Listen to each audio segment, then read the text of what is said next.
اعوذ باللہ من الشیطان الرجیم، بسم اللہ الرحمن الرحیم۔ دوستو، آج ہم آپ کی خدمت میں جو واقعہ پیش کر رہے ہیں وہ شاید آپ نے پہلے کبھی سنا نہ ہوگا، یا شاید ہی پوری تفصیل کے ساتھ آپ نے سنا نہ ہوگا، اس لیے اس واقعے کو پورا ہی دیکھنا ہے۔ آج ہم آپ کی خدمت میں 3 انبیاء علیہ السلام کا واقعہ سناتے ہیں، جو کہ ایک وقت میں 3 انبیاء علیہ السلام اس زمین پر موجود تھے۔ حضرت نجمیہ علیہ السلام و حضرت یرمیہ علیہ السلام اور حضرت عزیر علیہ السلام، یہ تینوں انبیاء ایک ہی وقت میں ایک ہی زمانے میں اس زمین پر موجود تھے۔ تو دوستو، چلیے اپنے واقعے کی طرف چلتے ہیں، اور واقعے کو پورا ہی آپ نے دیکھنا ہے تاکہ آپ کے سمجھ میں آ جائے کہ ایک ہی زمانے میں 3 انبیاء کس طرح اپنی امتوں کی خیر خواہی کے لیے اور اللہ کی دین کو پھیلانے کے لیے کس طرح کام کر رہے تھے اس زمین پر۔ تو چلتے ہیں دوستو اپنے واقعے کی طرف۔ حضرت عزیر علیہ السلام کا قرآن مجید میں ذکر سورہ بقرہ رکوع نمبر 30 میں ہے۔ حضرت عزیر علیہ السلام کا نسب نامہ، آپ کے والد ماجد کے نام میں اختلاف ہے۔ ابن عساکر نے جروا بتاتے ہیں، اور بعض سریق اور بعض سروخہ بتاتے ہیں، اور صحیفہ عذرا میں ہے کہ ان کا نام خلقیہ تھا، اور اس بات پر تمام مورخین کا اتفاق ہے کہ آپ حضرت ہارون علیہ السلام بن عمران کی اولاد میں سے ہے۔ تورات اور حضرت وہب بن منبع اور کعب الاحبار سے منقول روایات ہے۔ صرف اس قدر پتہ چلتا ہے کہ آپ بخت نصر کے حملہ بیت المقدس کے زمانے میں صغیر سن تھے، اور 40 سال کی عمر میں بنی اسرائیل کے منصب فقیہ پر فائز ہوئے۔ اس کے بعد آپ کو منصب نبوت عطا ہوا۔ آپ اور نجمیہ علیہ السلام بنی اسرائیل کے رشد و ہدایت کا فرض انجام دیتے، اور اردشیر کے زمانے میں بنی اسرائیل کی مشکلات کے متعلق تعمیر بیت المقدس کے دور کے سلسلے میں شاہی دربار میں اپنا اثر رسوخ استعمال کرتے رہے۔ بنی اسرائیل کی سرکشی اور شرارت جب حد سے تجاوز کر چکی، اور انہوں نے ظلم اور فساد کا بازار جب گرم کیا، تو خدا نے اس وقت کے پیغمبر حضرت یرمیہ علیہ السلام پر وحی نازل کی، بنی اسرائیل میں منادی کر دو کہ وہ ان حرکت سے باز آ جائیں، ورنہ گزشتہ قوموں کی طرح ان کو بھی تباہ اور برباد کر دیا جائے گا۔ خدا کے نبی نے جب خدا کا پیغام ان کو پہنچایا تو انہوں نے کوئی بات بھی قبول نہ کی، اور ظلم و شرارت میں اور اضافہ کر دیا، اور اللہ کے نبی سے مخول کرنے لگے اور ان کو قید کر لیا۔ اس حالت میں بھی حضرت یرمیہ علیہ السلام نے ان کو بتایا کہ وہ بابل کے بادشاہ کے ہاتھوں برباد ہوں گے، چنانچہ اللہ تعالیٰ نے ان کو دشمن کے ہاتھوں سزا دلائی۔ بیت المقدس کی ویرانی کا پہلا واقعہ۔ حضرت سلیمان علیہ السلام بانی مسجد اقصی کی وفات کے بعد بیت المقدس کے حاکم نے بے دینی اور بدعملی اختیار کر لی، تو مصر کا ایک بادشاہ اس پر چڑھ آیا اور بیت المقدس کا سامان سونا اور چاندی لوٹ کر لے گیا، مگر شہر اور مسجد کو منہدم نہ کیا۔ دوسرا واقعہ اس سے تقریباً 400 سال بعد کا ہے کہ بیت المقدس میں بسنے والے بعض یہودیوں نے بت پرستی شروع کر دی، اور باقیوں میں نااتفاقی اور باہمی جھگڑے ہونے لگے۔ اس کی نحوست سے پھر مصر کے کسی بادشاہ نے ان پر چڑھائی کر دی اور کسی قدر مسجد اور شہر کو بھی نقصان پہنچایا۔ تیسرا واقعہ بیت المقدس کی ویرانی کا، یہ حضرت عزیر علیہ السلام کے دور کا واقعہ ہے۔ آپ کے دور میں بنی اسرائیل میں صدقیہ نامی بادشاہ تھا، اس نے بھی انبیاء کی بات نہ مانی اور خدا کی نافرمانی کرتا رہا، تو اس پر بخت نصر مسلط ہوا جو بنی اسرائیل کے اوباش قسم کے بادشاہوں کے لیے قہر الہی کا نمونہ تھا۔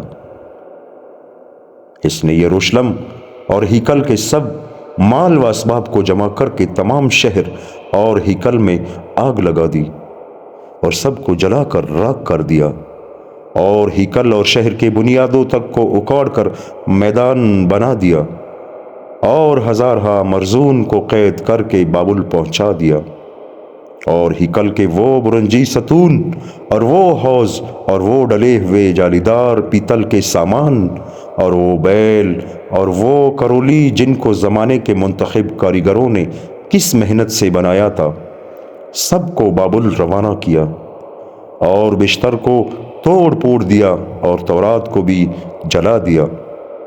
یہ حادثہ عبرت خیز حضرت عیسیٰ علیہ السلام سے بقول اکثر مورخین 586 برس پہلے گزرا ہے، یعنی تخمیناً 415 برس بعد تعمیر ہونے کے ہیکل بربادی ہوئی۔ حضرت حذیفہ رضی اللہ تعالیٰ عنہ فرماتے ہیں کہ میں نے رسول اللہ صلی اللہ علیہ وآلہ وسلم سے عرض کیا کہ بیت المقدس اللہ کے نزدیک بڑی عظیم القدر مسجد ہے۔ آپ نے فرمایا وہ دنیا کے سب گھروں میں ایک ممتاز اور عظمت والا گھر ہے جس کو اللہ تعالیٰ نے سلیمان علیہ السلام بن داؤد کے لیے سونے چاندی اور جواہرات یاقوت اور زمرد سے بنایا تھا۔ پھر میں نے عرض کیا پھر یہ بیت المقدس سے یہ سونا چاندی اور جواہرات کہاں اور کس طرح گئے؟ تو آپ نے فرمایا کہ جب بنی اسرائیل سے اللہ تعالیٰ کی نافرمانی کی،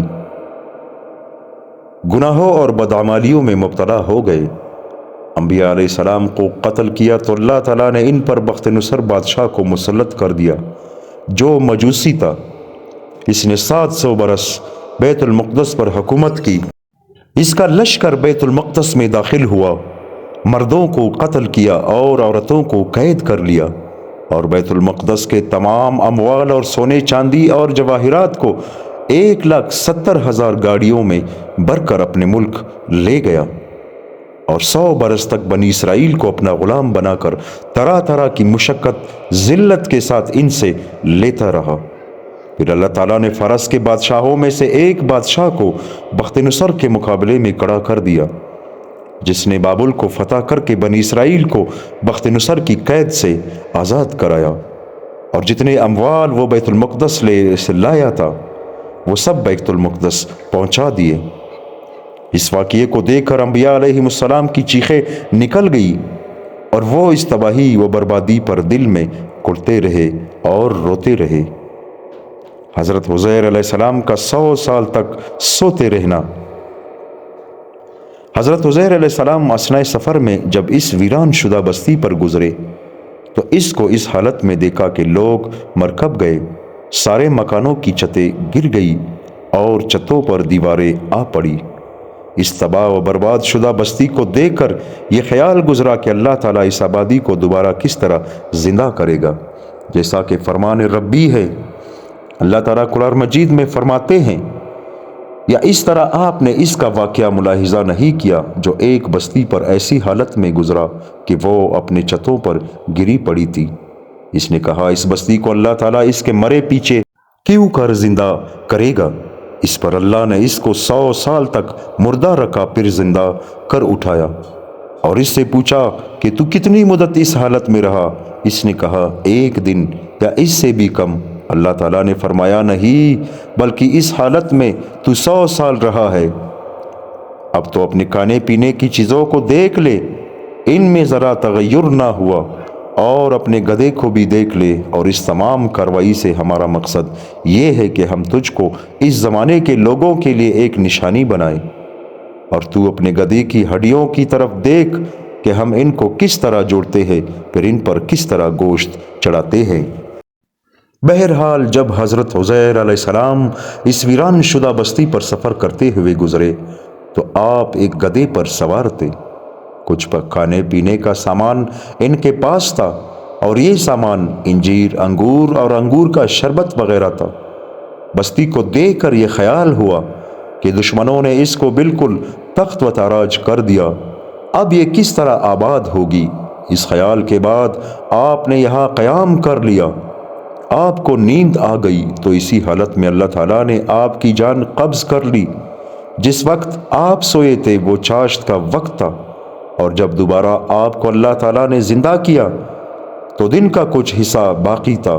آپ سمجھے کہ اگر کل سویا تھا تو آج ایک دن بعد آنکھ کھلی، اور اگر آج ہی سویا تھا تو ایک دن سے کم ہی وقت گزرا، حالانکہ 100 سال کے بعد دوبارہ زندہ ہوئے۔ زندہ کرنے کے بعد اللہ تعالیٰ نے بواسطہ جبرائیل علیہ السلام یا براہ راست ان سے سوال کیا کہ تم یہاں کتنی دیر رہے؟ تو انہوں نے اپنے خیال کے مطابق عرض کر دیا کہ ایک دن یا اس سے بھی کم رہا۔ اس پر ارشاد ہوا کہ تم اس حالت میں 100 برس تک رہے ہو۔ اب قدرت کا کرشمہ دیکھ کے کھانے پینے کی چیزوں میں نہ کسی قسم کی بدبو پیدا ہوئی اور نہ کٹاس، اور اسی کے ساتھ اپنی سواری کے گدھے کو بھی دیکھ کہ وہ گل سڑ کر ریزہ ریزہ ہو گیا ہے، اور یہ کاروائی اس لیے کی گئی کہ ہم تجھ کو ایک نذیر اور ایک قدرت کا کرشمہ بتائے۔ چنانچہ اللہ تعالیٰ نے اپنی قدرت سے گدھے کو ان کے سامنے زندہ کیا۔ آہستہ آہستہ ہر چیز سمٹ کر اپنی اپنی جگہ آ گئی، ہڈیاں ابھر کر جمع ہو گئی، ڈھانچہ بن کر اس پر گوشت پوست پیدا ہو گئے۔ اب جب بستی کی طرف نگاہ کی تو دیکھا کہ بستی بھی خوب آباد تھی، نئے نئے مکان بن چکے تھے، اور جو لوگ بھاگ گئے تھے وہ پھر آ کر آباد ہو گئے۔ حملہ آور بادشاہ مر چکا تھا اور اب حکومت بھی دوسری تھی۔ حضرت عزیر علیہ السلام نے زندہ ہو کر بچوں کو بوڑھا دیکھا اور لوگوں سے کہا کہ میں عزیر ہوں، تو لوگوں نے نہ مانا اور کہنے لگے کہ عزیر تو کہیں مر کب گیا، اور اس کا مدتوں سے کوئی پتہ نہیں، تم جھوٹ بولتے ہو، چونکہ تورات آپ کو حفظ تھی۔ تو لوگوں نے مطالبہ کیا کہ اگر آپ عزیر ہے تو ہم کو تورات لکھوا دو، کیونکہ حملہ آور بادشاہ ہماری تورات کو بھی تباہ کر گیا تھا اور توریت کے حافظوں کو بھی قتل کر ڈالا۔ اب ہمارے پاس تورات کا کوئی مکمل نسخہ نہیں۔ چنانچہ حضرت عزیر علیہ السلام نے اپنے حافظے سے توریت کا مکمل نسخہ قلم بند کرا دیا۔ تب لوگوں کو یقین آیا کہ آپ واقعی عزیر علیہ السلام ہے۔ حضرت عزیر علیہ السلام اور عقیدہ انبیت گزشتہ سطور میں آ چکا ہے کہ جب بخت نصر نے بیت المقدس کو تباہ و برباد کر ڈالا اور بنی اسرائیل کے مردوں، عورتوں اور بچوں کو بھیڑ بکریوں کی طرح ہنکا کر لے گئے اور تورات کے تمام نسخوں کو جلا کر خاک کر دیا تھا، اور بنی اسرائیل کے پاس نہ کوئی تورات کا نسخہ بچا تھا اور نہ کوئی حافظ تھا جس کو اول سے لے کر آخر تک تورات یاد ہو۔ چنانچہ اسیری کے پورے دور میں وہ تورات سے قطعاً محروم ہو چکے تھے، لیکن جب عرصہ دراز کے بعد ان کو اسیری سے نجات ملی اور وہ بیت المقدس میں دوبارہ آباد ہوئے تو اب ان کو یہ فکر ہوئی کہ خدائی کتاب تورات کو کس طرح حاصل کرے۔ تب حضرت عزیر علیہ السلام نے ان کو جمع کیا اور ان کے سامنے تورات کو اول سے لے کر آخر تک پڑھا اور تحریر کرایا۔ بعض اسرائیلی روایات میں ہے کہ جس وقت انہوں نے بنی اسرائیل کو جمع کیا تو سب کی موجودگی میں آسمان سے 2 چمکتے ہوئے شہاب اترے اور حضرت عزیر علیہ السلام کے سینے میں سما گئے۔ تب حضرت عزیر علیہ السلام نے بنی اسرائیل کو اثر نو تورات مرتب کر کے دی۔ جب حضرت عزیر علیہ السلام اس اہم کام سے فارغ ہوئے تو بنی اسرائیل نے انتہائی مسرت کا اظہار کیا اور ان کے قلوب میں حضرت عزیر علیہ السلام کی قدر و منزلت 100 گنا بڑھ گئی، اور آہستہ آہستہ یہ محبت گمراہی کی شکل اختیار کر گئی کہ انہوں نے اسی طرح عزیر علیہ السلام کو خدا کا بیٹا مان لیا، جس طرح نصارہ نے حضرت عیسیٰ علیہ السلام کو نعوذ باللہ ابن اللہ تسلیم کیا۔ اللہ تعالیٰ نے اس عقیدہ انبیت کو مختلف مقامات پر مختلف الفاظ سے رد فرمایا ہے۔ صرف حضرت عزیر علیہ السلام والی آیات تحریر کی جاتی ہے، باقی کو طوالت کی بنا پر چھوڑا جاتا ہے۔ اللہ تعالیٰ فرماتے ہیں قرآن مجید میں، اور یہود کی ایک جماعت کہتی ہے کہ عزیر علیہ السلام اللہ کا بیٹا ہے، اور نصارہ کہتے ہیں کہ مسیح اللہ کا یعنی حضرت عیسیٰ علیہ السلام اللہ کا بیٹا ہے۔ یہ ان کے منہ کی باتیں ہیں، جو باتیں ان سے پہلے کافر کیا کرتے تھے۔ انہی جیسی باتیں یہ بھی کہتے ہیں، خدا ان کو ہلاک کرے۔ یہ ان کہاں پھرے جا رہے ہیں۔ تمام یہود نے اس طرح نہیں کہا تھا، بلکہ ایک خاص طبقے نے، جو کہ بقول بعض علماء یہود کے بنی قریظہ نے یہ حرکت کی تھی، اور اس جماعت نے اس عقیدے کے لیے یہ دلیل قائم کر لی کہ موسیٰ علیہ السلام نے جب ہم کو تورات لا کر دی تھی تو وہ الواح پر لکھی ہوئی تھی، مگر حضرت عزیر علیہ السلام نے تو نہ کسی لوح یا کرتاس پر مکتوب لا کر دینے کے بجائے حرف بحرف اپنے سینے کے لوح سے ہمارے سامنے نقل کر دیا۔ اور عزیر علیہ السلام میں یہ قدرت جب ہی ہوئی کہ وہ نعوذ باللہ خدا کا بیٹا ہے۔ سبحانک ھذا بہتان عظیم۔ وفات اور قبر: حضرت عزیر علیہ السلام نے بنی اسرائیل کے لیے تورات کی تحریر عراق کے اندر درہیز قیل میں کی تھی، اور اسی نواح کے ایک قریہ سائر آباد میں ان کی وفات ہوئی، اور بعض آثار سے معلوم ہوتا ہے کہ ان کی قبر دمشق میں ہے۔ ربنا تقبل منا انک انت السمیع العلیم۔ دوستو، اللہ تعالی ہم سب کو عمل کرنے کی توفیق عطا فرمائے۔ دوستو، انبیاء علیہ السلام کے جو واقعات آپ کے سامنے نشر ہوتے ہیں، ان کا مقصد ہمارا صرف ایک ہی ہے کہ ہم اللہ تعالیٰ کی دین کو اس دنیا میں پھیلائیں، اور اس بات پر توجہ دیں کہ یہ دین انبیاء علیہ السلام کی محنت سے، صحابہ کرام کی محنت سے، کتنی مشکلات سے ہمارے پاس آئی ہے۔ الحمدللہ ہم مسلمان ہوئے ہیں۔ ان صحابہ کی محنت اور ان کی تکلیفوں کی وجہ سے جو دین ہمارے پاس پہنچا ہے، ہم مسلمان ہیں۔ اس دین کی قدر کریں، اپنے زندگی میں اس دین کو لائے۔ اللہ تعالیٰ عمل کرنے کی توفیق عطا فرمائے۔ آمین ثم آمین۔